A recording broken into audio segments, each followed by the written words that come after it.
হযরত উলামা ইকরাম, দূর দূরান্ত থেকে আগত মুআজ্জাজ মুসল্লিয়ান আযম, আমরা সর্বপ্রথম সেই মহান আল্লাহ পাকের দরবারে অসংখ্য গণিত শুকরিয়া জ্ঞাপন করছি, যিনি আমাদেরকে এই দামি একটা কোরআনী মাহফিলে আসার এবং বসার তৌফিক দান করছেন। এই জন্য আমরা সবাই শুকরিয়া আদায় করি আলহামদুলিল্লাহ। আল্লাহ পাককে খুশি করার জন্য শুকরিয়া আদায় করা দরকার আসেনি কি ভাই? মানুষের তো মানুষের শুকরিয়া আদায় না করলে মানুষ রাগ হয়ে যায়। আল্লাহ পাক যে আজকে আমাদেরকে দিনী পরিবেশে বেহেশতের বাগানে বসাইছেন, অনেকে তো বসতে চাইও বসতে পারে নাই, অনেকে নিয়ত আছে হয়তো শেষে বসবেন, কিন্তু আমরা আগে বসতে পেরে নেক আমরা বেশি কামাইছি না কম কামাইছি? কি কন আমাদের নেক বাড়াই গেছে না?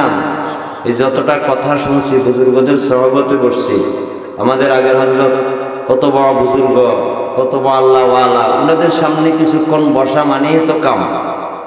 ওনাদের সামনে কিছুক্ষণ সময় বসলে কয়েক জমানা সহবতে বা আউলিয়া, এক জমানা সহবতে বা আউলিয়া, বেহতর আজ সদ সালেহ তাআত বেরিয়া।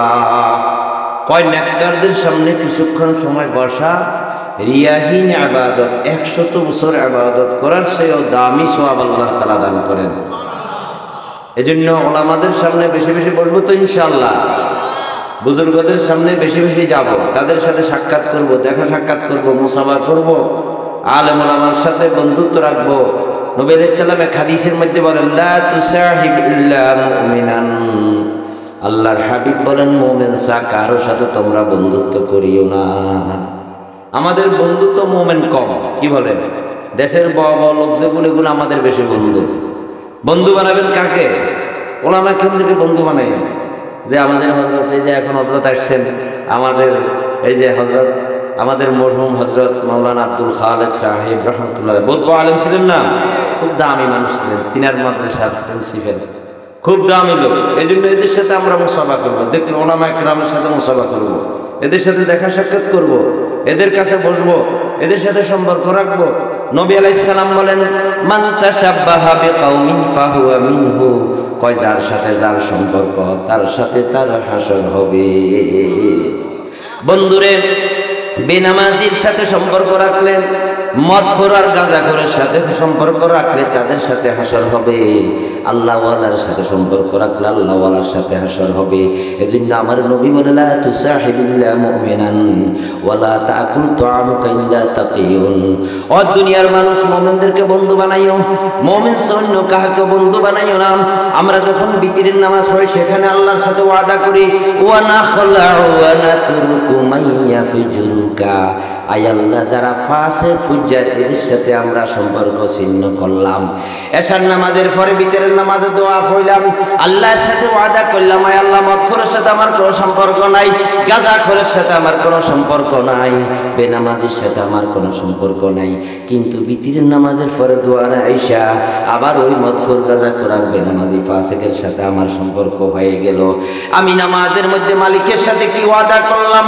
আমি মালিককে বললাম, আল্লাহুম্মা ইয়্যাকা না'বুদু, আয় আল্লাহ শুধু তোমার ইবাদত করি, শুধু তোমার গোলামি করি, শুধু তোমাকে মালিক মানি। মাবুদ রে, তুমি ছাড়া আর কোনো মালিক নাই আমাদের। মালিক ইয়াউমিদ্দিন, যেই দিন কাহারও ক্ষমতা চলবে না, যেদিন কাহারও কোনো কর্তৃত্ব চলবে না, তুমি তো শুধু সেই দিনের মালিক নয়, তুমি তো সব সময় আমাদের মালিক। আল্লাহুম্মা ইয়্যাকা না'বুদু ওয়া লাকা নুসাল্লি ওয়া নাসজুদু ওয়া ইলাইকা নাসআ।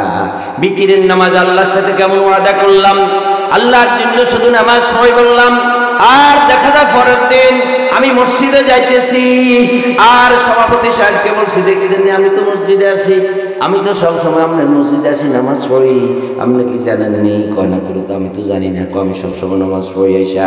আমি তো আল্লাহর কাছে করলাম, আয় আল্লাহ, আল্লাহর কাছে বললাম, আয় আল্লাহ শুধু তো আমার জন্য, শুধু তোমাকে রাজি খুশি করার জন্য নামাজ পড়ি। আল্লাহুম্মা ইয়্যাকা না'বুদু ওয়া লাকা নুসাল্লি। কি কোন বিতরের নামাজ পড়েননি সবাই? বিতরের নামাজের মধ্যে দোয়া করলাম, দোয়া পড়লাম, কিন্তু মসজিদের বাইরে আসলে আর আসিনি আমরা সে দোয়া নাই আমাদের, আমরা সে রাস্তায় নাই। এই জন্য বুজুর্গদের সাথে সম্পর্ক রাখলে রাস্তা পাইবেন। আল্লাহ রাব্বুল আলামিন কোরআনে কারীমের মধ্যে বলেন, ইয়া আইয়ুহাল্লাযীনা আমানুত্তাকুল্লাহা ওয়া কুনু মা'আস সাদিকিন। ও দুনিয়ার মানুষ, আল্লাহকে ভয় করো, আল্লাহকে ভয় করো, আল্লাহকে ভয় করনে ওয়ালাদের সাথে চলো, মুত্তাকিনদের সাথে চলো, আল্লাহ ওয়ালাদের সাথে চলো।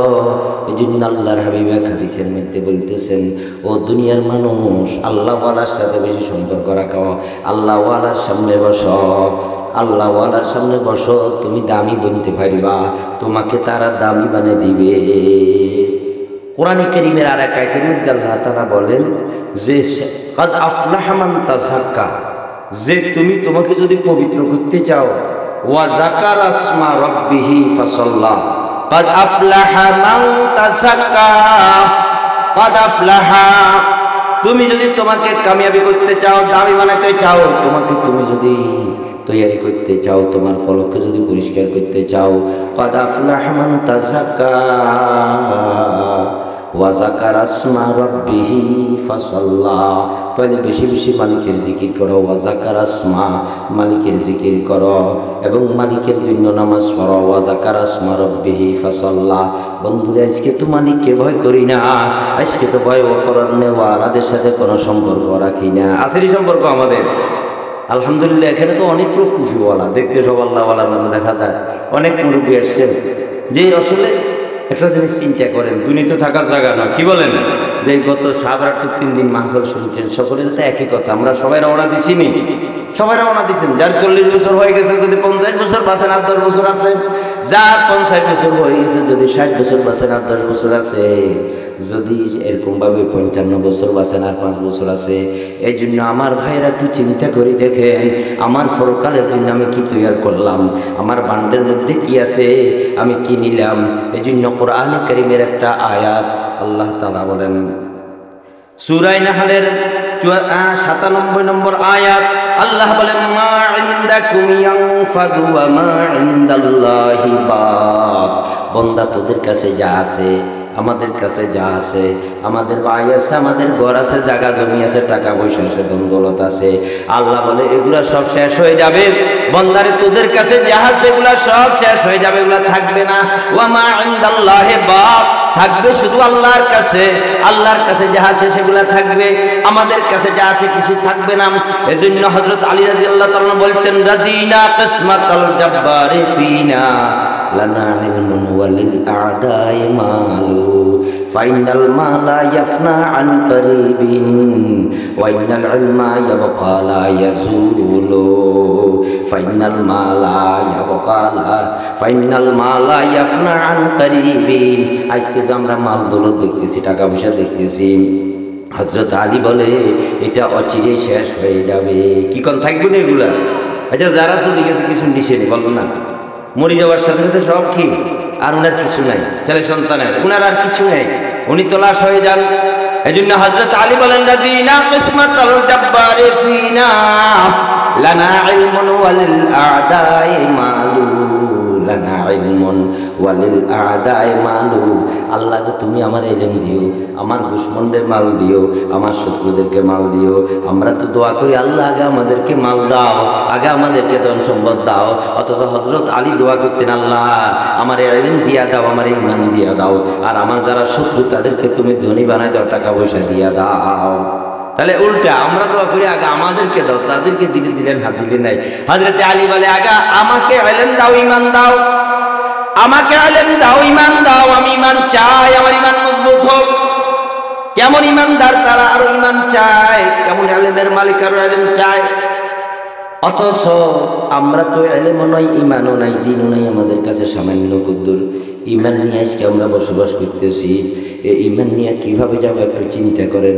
কবরের জিন্দিগি, হাসরের জিন্দিগি কিরকম হবে একটু চিন্তা করেন। আমার কবরের যদি জিন্দিগি যদি সুন্দর না হয়, হাসরের জিন্দিগি যদি সুন্দর না হয়, আমি কষ্ট কিভাবে সহ্য করব? এই জন্য আল্লাহ পাক বলেন, মা ইনদাকুম ইয়ানফাদু, তোমার কাছে যা আছে, তোমার কাছে যা আছে সব শেষ, এগুলা থাকবে না, এগুলা নষ্ট হয়ে যাবে। ওয়া মা ইনদাল্লাহি বাক, আল্লাহর কাছে যেগুলো আছে এগুলা একমাত্র বাকি থাকবে। এরপর আয়াত আল্লাহ তাআলা বলেন মান আমিলা সালিহাম মিন যাকারিন আও উনসা, আল্লাহ বলে যারা নেক আমল করে, চাই সে পুরুষ হোক আর মহিলা হোক। আমরা নেক আমল করি তো ইনশাআল্লাহ, কি ভাই সবাই আসলে তো নেক আমল করবেন তো ইনশাআল্লাহ। নেক আমলের মধ্যে ঈমানের পরে শ্রেষ্ঠ নেক আমল কি? 5 ওয়াক্ত নামাজ। কয় ওয়াক্ত? 1 ওয়াক্ত লইবনি। কয় ওয়াক্ত পড়তে হবে? এজন্য নবী আলাইহিস সালামের হাদিসের মধ্যে বলেন উম্মত রে কেউ যদি গুরুত্ব সহকারে সময় মতো 5 ওয়াক্ত নামাজ আদায় করে, হাদিসের মধ্যে আসছে গুরুত্ব সহকারে সময় মতো। আমরা তো নামাজ পড়ি ঠিক আছে, গুরুত্ব নাই, সময়ও নাই ঠিক মতো, কখন পড়ি এটাও ঠিক মতো টাইম আমাদের জানা নাই। নবী আলাইহিস সালাম বলেন কেউ যদি গুরুত্ব সহকারে সময় মতো 5 ওয়াক্ত নামাজ আদায় করে, আল্লাহ নবী বলেন আল্লাহ তাআলা তাকে 5টা পুরস্কার দিবে। 1 নম্বর পুরস্কার হলো যে পুরস্কারের জন্য আমরা আজকে দুনিয়া শেষ করে দিতেছি, যে পুরস্কারের জন্য নামাজ বাদ দিতেছি, যে পুরস্কারের জন্য আজকে আমরা এরকম ভাবে দুনিয়ার মধ্যে আল্লাহর হুকুম অমান্য করতেছি, আল্লাহর হাবিব বলেন 1 নম্বর হলো আল্লাহ তাআলা তার দুনিয়ার রিজিকের ব্যবস্থা আল্লাহ তাআলা সহজ করিয়া দিবে। রিজিক কি করে দিবে? সহজ সচ্ছল হয়ে যাবে, আপনার কোনো অভাব অনটন থাকতো না। দেখছেন নামাজে গিয়ে উফাইয়া হয়নি, আর 2 কেউ উফাইয়া থাকলো, এটা আল্লাহ তাআলার পরীক্ষা। আল্লাহ হাবিবের ঘরে কতদিন খানা ছিল না, এই জন্য নামাজি ভাইয়েরা নবী আলাইহিস সালাম বলে 5টা পুরস্কারের 1 নম্বর পুরস্কার হলো রিজিকের ব্যবস্থা, রিজিকের সচ্ছলতা আল্লাহ তাআলা ব্যবস্থা করিয়া দিবেন। আজকে নামাজ যদি আমরা ঠিক মতো আদায় করি, আমার ঘরে রিজিকের ব্যবস্থা আল্লাহ তাআলা করবেন। হযরতে মিকদাদ রাদিয়াল্লাহু তাআলা আনহু নবীর এক সাহাবী, ঘরে কোনো খানা নাই। হযরতে মিকদাদের ঘরে খানা নাই, বাইরে গেছেন, বিবিকে জিজ্ঞাসা করছেন কিছু আসেনি? কয় না কিছু নাই, ঘরে আমরা সবাই আজকে উপবাস, খাওয়ার কোনো ব্যবস্থা নাই। আল্লাহ নবীর সাহাবী জানেন, ওষুধ জানেন, নামাজের মাধ্যমে খানার ব্যবস্থা করার জন্য চলে গেছেন মসজিদে। যাই 2 রাকাত নামাজ পড়লেন, ঘরে আসছেন, বিবিকে জিজ্ঞাসা করছেন খানা আসছেনি? আল্লাহ পাক বলেন ওয়াস্তাঈনু বিস-সাবরি ওয়াস-সালাহ, তোমরা আমার কাছে সাহায্য চাও 2 তরিকা, একটা হলো নামাজ আর একটা হলো ধৈর্য। শুধু নামাজ পড়বার ঘরে খানা চলে আসবে তা নয়, হয়তো দেরি হইতে পারে, তুমি ধৈর্য ধারণ করো। হযরতে মিকদাদ বিবিকে জিজ্ঞাসা করলেন খানার কোনো ব্যবস্থা হয়েছেনি? কয় না। হযরতে মিকদাদের অন্তরে বিশ্বাস আছে নামাজের মাধ্যমে আল্লাহ খাওয়ার ব্যবস্থা করবেন। আবার চলে গেলেন মসজিদে, আরো 2 রাকাত নামাজ পড়ে আল্লাহর কাছে দোয়া করলেন, আল্লাহ গো ঘরে কোনো খানার ব্যবস্থা নাই, আমাকে খানার ব্যবস্থা করে দেন। হযরত মালিক ইবনে দিনার রাহমাতুল্লাহ আলাইহির দরবারে 2 জন খ্রিস্টান আসছেন, অগ্নিপূজক আসছেন। অগ্নিপূজক আইসা হযরত মালিক ইবনে দিনার দরবারে ইসলাম গ্রহণ করার নিয়ত করছেন। হঠাৎ করে বাবাই মনে মনে ভাবলেন না আমি ইসলাম গ্রহণ করব না, ইসলাম গ্রহণ করলে অভাবে থাকতে হবে, ঠিক মতো খেতে পারবো না, আমার জায়গা জমি সব বাজেয়াপ্ত হয়ে যাবে, আমার বাবা আমাকে কিছু দিবে না। বড় ভাই ছোট ভাইকে বললেন ভাই তুই ইসলাম গ্রহণ করলে কর, আমি করবো না। ছোট ভাইকে ইসলাম গ্রহণ, হযরত মালিক ইবনে দিনারের দরবারে ইসলাম গ্রহণ করলেন। ইসলাম গ্রহণ করার কারণে সেই বাবার কোনো সম্পত্তি পাইল না, কিছু পাইল না, তাকে কিছু দিল না। তার বিবি বাচ্চা নিয়ে, শুধু সন্তান নিয়ে বাড়ি থেকে বের করে দিলেন। এখন যাবে কোথায়, থাকবে কোথায়? মাত্র নতুন মুসলমান হয়েছে, কোথায় যাবেন? তখন নিজে নিজে ভাবলেন একটু জঙ্গলে চলে যাই। জঙ্গলে যাই, ছোট্ট একটা কুয়োঘর বানালেন। কুয়োঘর বানায় বিবি বাচ্চাকে সেখানে রাখলেন, আর বললেন একটু ধৈর্য ধরো, আমার মালিক অবশ্যই আমাদেরকে খাওয়াবে, আমার মালিক অবশ্যই আমাদেরকে খাওয়ার দেবে। ও বন্ধু, আজকে খানার জন্য আমরা চিন্তা করি, খানার জন্য আমরা পেরেশান হয়ে যাই। এই জন্য নবী আলাইহিস সালাম বলেন 5 ওয়াক্ত নামাজ যদি সময় মতো গুরুত্ব সহকারে হয়, আল্লাহ তাআলা 1 নম্বর তার রিজিকের জিম্মাদার, তার রিজিকের ব্যবস্থা করিয়া দিবে। হযরতে মিকদাদ রাদিয়াল্লাহু তাআলা আরো 2 রাকাত নামাজ পড়লেন, ঘরে গেলেন, বিবিকে জিজ্ঞাসা করছে খানা আসছেনি? কোনো খানা আসে নাই। আল্লাহর উপর বিশ্বাস আছে, আল্লাহ তাআলা খানার ব্যবস্থা করবেন, এই বিশ্বাস আছে। হযরত মালিক ইবনে দিনারের দরবারের ওই অগ্নিপূজক ইসলাম গ্রহণ করছে, এখন জঙ্গলে চলে গেছেন, বিবি বাচ্চাকে কুয়ে ঘরে রাখছেন। কুয়ে ঘরে রাখা এরকম ভাবে কাজ তালাশ করতেছেন, বসির হয় নাই, সকাল থেকে কাজ তালাশ করতেছেন। এলাকার মধ্যে কোথাও যদি কাজ কাম পায়, কাজ কাম করে কিছু রুজি করবে আর বাড়িতে আনবে, ছেলে সন্তানদেরকে খাওয়াইবে।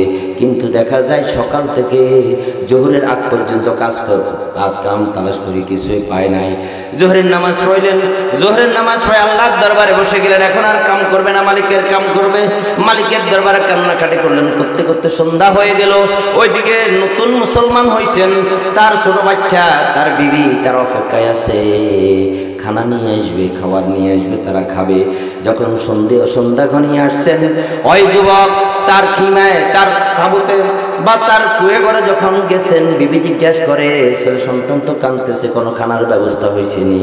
কয় না, আজকে যে মালিকের কাজ করছি খুব বড়, তার কাছে চাইতে আমার লজ্জা লাগছে, আজকে এই জন্য তার কাছে বেতন চাই নাই। ওই যুবক তো ভাবছে, আমার মালিক তো বহুত বড় লোক, আমরা তো আমাদের মালিককে বড় মনে করি ঠিক, কিন্তু এতিনের সাথে বলি না। ওই অগ্নিপূজক নতুন মুসলমান বিবিকে বলতেছে, আমার মালিক বহুত বড় লোক, আজকে তার কাছে এরকমভাবে টাকা চাইতে লজ্জা লাগছে, হয়তো কালকে দিয়ে দিবে।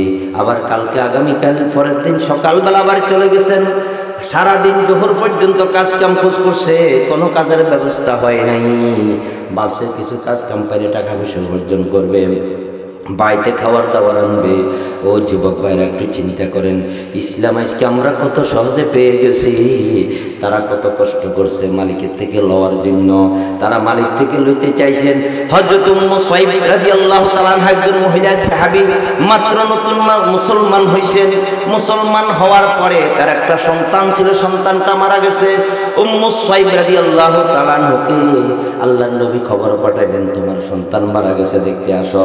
এদিকে সাহাবা একরাম তার সন্তানকে গা গোসল দোয়াইলেন, গোসল করায়, কাফন পরিধান করায়, জানাজার জন্য তৈরি করলেন। ওই মহিলা আসতেছে আর বলতেছে, আমার সন্তানের জানাজা পড়িও না, আমার সন্তানের জানাজা পড়িও না, আমি আসতেছি। নতুন মুসলমান ওই মহিলা আল্লাহর নবীর সাহাবী এরকম ভাবে আইসাই তার সন্তানকে দেখার আগে নামাজের মুসল্লা বিছাইলেন। নামাজের মুসল্লা বিছাই 2 রাকাত নামাজ পড়লেন। নামাজ পড়ে আল্লাহর কাছে এমন এক দোয়া করলেন। বন্ধুরে দেখেন, মাত্র নতুন মুসলমান হয়েছে, এমন বেশি আমলও করে নাই। আজকে 20 বছর পর্যন্ত নামাজ পড়ি, আজকে 30 বছর পর্যন্ত নামাজ পড়ি, আমার নামাজ আমার এক কাপ চায়ের ব্যবস্থা করতে পারে না, আমার নামাজ কেন আমার খাওয়ার ব্যবস্থা করতে পারে না। ওই উম্মু সুয়াইব রাদিয়াল্লাহু তাআলা আনহা এরকম ভাবে নামাজ পড়ে আল্লাহর কাছে দোয়া করলেন। এদিকে উম্মু সুয়াইব দোয়া করতেছে, ওইদিকে কাফনের মধ্যে তার সন্তান লোয়া ছোঁয়া শুরু হয়ে গেছে। বন্ধুরা আমার, এই ছিল তাদের নামাজ। আল্লাহ পাক বলে, ওয়াস্তাঈনু বিস-সাবরি ওয়াস-সালাহ, বান্দা নামাজের মাধ্যমে আর ধৈর্যের মাধ্যমে আমার কাছে চাও, সাহায্য চাও, সাহায্য আমি তোমাদেরকে অবশ্যই দেব। ইন্নাল্লাহ মা'আস-সাবিরিন, যারা ধৈর্য ধারণ করেন আমি আল্লাহ তাদের সাথে আছি। হযরত মিকদাদ রাদিয়াল্লাহু তাআলা আনহু তৃতীয়বার আবার ঘরে গেলেন। তৃতীয়বার ঘরে যাইয়া বিবিকে জিজ্ঞাসা করছেন, কোনো খানা আসেনি? কয় না গো স্বামী, কোনো খানা আসে নাই। আল্লাহর নবীর সাহাবী বিশ্বাস আছে, আল্লাহর উপর আল্লাহ খাবার পাঠাইবেন, ব্যবস্থা করবেন। যেহেতু নামাজের মাধ্যমে সাহাবা একরাম তাদের সমস্যার সমাধান করছেন। যখনই কোনো সমস্যা আসতেন, আল্লাহর নবী বলে, ইজা হাযাবাহু আমরুন ফাদউ ইলাস সালাহ, যখন কোনো সমস্যার সম্মুখীন হইতেন, কোনো মুসিবত আসতেন, সাথে সাথে নামাজে দাঁড়ায় যেতেন। হযরত মিকদাদ আবার তৃতীয়বার মসজিদে গেলেন, আবার নামাজ পড়ে মালিকের দরবারে দোয়া করলেন। দোয়া করার পরে আবার ঘরে এসছে, বিবিকে জিজ্ঞেস করে, খানা আসছে নি? কোনো এখনো আসে নাই। ধৈর্য হারা নাই। আল্লাহ পাক বলেন, ওয়াস্তাঈনু বিস-সাবরি ওয়াস-সালাহ, ধৈর্য লাগবে তোমার নামাজে। এরে বান্দা, তোর নামাজ তো কেমন নামাজ! সাহাবা একরামের নামাজ ছিল কত দামি, নামাজের পরও তো 3 বার পর্যন্ত পড়েছে, এখনো সাহায্য আসে নাই। চতুর্থবার চলে গেলেন, ইস্তিনজা সারলেন, ঢিলা নিয়ে এরকম ভাবে হাঁটতেছেন। একটু হঠাৎ দেখে একটা ইঁদুর একটা স্বর্ণের চাকা নিয়ে হযরতে মিকদাদের পায়ের কাছে রাখছেন। হযরতে মিকদাদ রাদিয়াল্লাহু তাআলা তাকাইয়াছেন। কিছুক্ষণ পরে ইঁদুর আবার গর্তে চলে গেল, আবার একটা স্বর্ণের চাকা নিয়ে আসলো। এইভাবে তৃতীয়বার গর্তে গেলেন, আবার আনলেন। হযরতে মিকদাদ ধরে না দাঁড়িয়েছে। চতুর্থবার ইঁদুর গর্তে গিয়া ছোট্ট একটা থলি সহ কিছু স্বর্ণ নিয়ে আসলেন। এইটা আইনা ইঁদুর বসে আছে, ইঁদুর আর যায় না। হযরত মিকদাদ ভাবছেন, ইঁদুর মনে হয় এগুলো আমাকে দেওয়ার জন্য আসছে। হযরত মিকদাদ যখন স্বর্ণগুলা হাতে নিলেন তখন ইন্দুর গর্তের দিকে চলে গেলেন। আল্লাহর নবী সাহাবী স্বর্ণগুলা নিয়া নবী আলাইহিস সালাতু সালাম কে বলে, ইয়া রাসূলুল্লাহ, এই স্বর্ণগুলা বাইতুল মালে জমা দিয়া দিন। আল্লাহর নবী জিজ্ঞাসা করে, মিকদাদ তুমি অভাবী মানুষ, এই স্বর্ণ কই পাইলা? বলে, ইয়া রাসূলুল্লাহ, আমার ঘরে কোনো খাবার ছিল না, আমি মসজিদে গেলাম, নামাজ পড়লাম, নামাজ পড়ার পরে যখন এরকম ভাবে বারবার নামাজ পড়লাম, চতুর্থবার এই স্বর্ণগুলা একটা ইঁদুর আমার সামনে এনে দিল, বারবার এনে দিয়ে সে বসে আছে। আমি যখন স্বর্ণগুলা নিলাম তখন ইঁদুর চলে গেল। আল্লাহর নবী বলতেছে, আমার সাহাবী রে, এই স্বর্ণ তো বাইতুল মালের জন্য আসে নাই, এটা যে তুমি মালিকের জন্য নামাজ আদায় করেছ, ওই নামাজের বিনিময়ে আল্লাহ তাআলা তোমার রিজিকের ব্যবস্থা করিয়া দিছে। ওই যুবক, নতুন মুসলমান যুবক, জোহর পর্যন্ত খাওয়া দাওয়া তালাশ করলেন, জোহর পর্যন্ত কাজ কাম তালাশ করলেন, কেউ তাকে নাই না কাজ করার জন্য। আল্লাহর হুকুম, আল্লাহ পরীক্ষা করতেছেন। আমাদেরকে যদি একটু পরীক্ষা করে আমরা ভয় পাই যাই, এই নতুন মুসলমানকে আল্লাহ পরীক্ষা করতেছেন। জোহরের আজান দিছে, মসজিদে চলে গেছে, নামাজ পড়ছেন, নামাজ পড়ে কান্নাকাটি শুরু করলেন আল্লাহর দরবারে। বলে, আল্লাহ গো, আমি নতুন মুসলমান হয়েছি, আমার ধৈর্য আছে, কোনো সমস্যা নাই, কিন্তু আমার বিবি তো নতুন মুসলমান, আমার ছোট ছোট বাচ্চাগুলো তো নতুন নতুন মুসলমান, ওরা কতক্ষণ পর্যন্ত ধৈর্য ধারণ করবে সেটা আমি জানি না। আল্লাহ, তুমি না রিজিকের জিম্মাদার, তুমি একটু ব্যবস্থা করে দাও না। তুমি না কোরআনে কারীমের মধ্যে বলছো, ওয়া মা মিন দাব্বাতিন ফিল আরদি ইল্লা আলাল্লাহি রিজকুহা। আল্লাহ বলে, বান্দারে জমিনে এমন কোন প্রাণী নাই যাদের রিজিকের জিম্মাদার আমি নই, রিজিকের ব্যবস্থা আমি করি না। শুধু বুঝি আমরা মানুষ, আমাদের রিজিকের জন্য আজকে আমরা পাগল হয়ে গেছি, নামাজের খবর নাই। ও মা বোনেরা, যখন নামাজের সময় হয় নামাজ পড়েন, নামাজ পড়েন, নইলে কবরে আগুনে জ্বলতে হবে। এজন্য নামাজ ঠিক করেন, নামাজ ঠিক করেন, রিজিকের জিম্মাদার আল্লাহ তাআলা।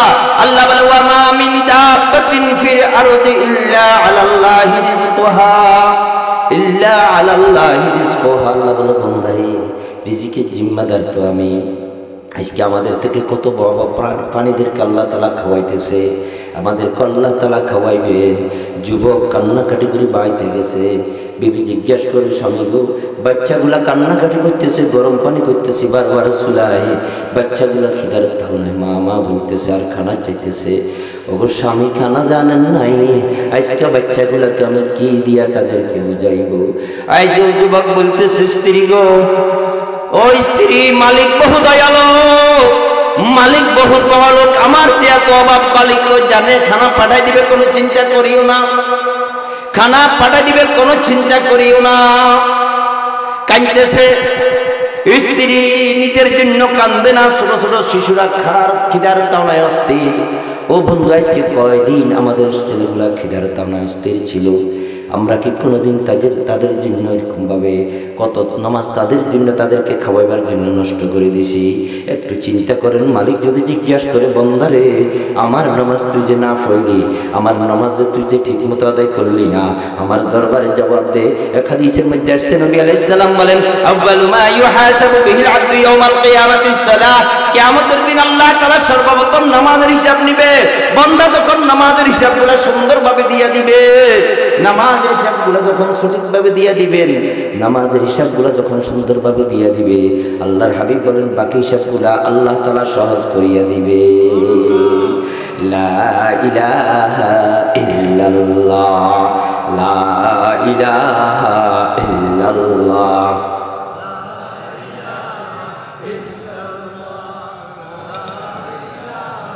ইল্লাল্লাহ, লা ইলাহা ইল্লাল্লাহ, লা ইলাহা ইল্লাল্লাহ, লা ইলাহা ইল্লাল্লাহ। আজব রঙের দুনিয়া ছিল, আমরা নাহি আসতে হেতা, কেউ করিত পাথর পূজা, কেউ ফুজিত বৃক্ষলতা, সাকার ভূতের নাইলে পূজা, লোকের মনে পেত ব্যথা, মানত না।